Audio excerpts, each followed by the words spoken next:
Durant ce congrès de l'ESC 2023, nous avons eu des actualisations des guidelines concernant l'insuffisance cardiaque. C'est assez rare d'avoir 2 ans après les précédentes guidelines des recommandations.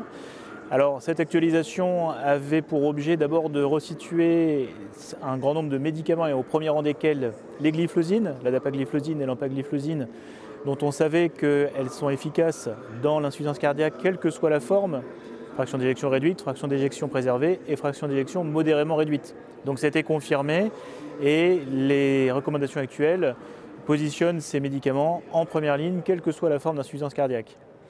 Le deuxième point important confirme ce qui avait été fait précédemment, à savoir une simplification et une intensification, une titration rapide des médicaments dès la phase hospitalière. Alors ça c'est un élément important, on ne nous dit pas comment faire, mais on nous dit qu'il faut le faire rapidement. On nous donne même un délai, le délai idéal étant de 6 semaines.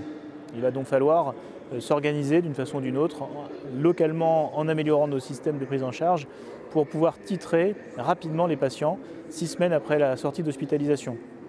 Enfin, d'autres médicaments sont bien positionnés, la supplémentation martiale, les nouveaux arrivés avec la finérénone, et là on cible donc des patients qui sont avec des comorbidités, qui sont à risque de développer de l'insuffisance cardiaque, et en particulier les patients avec diabète et insuffisance rénale.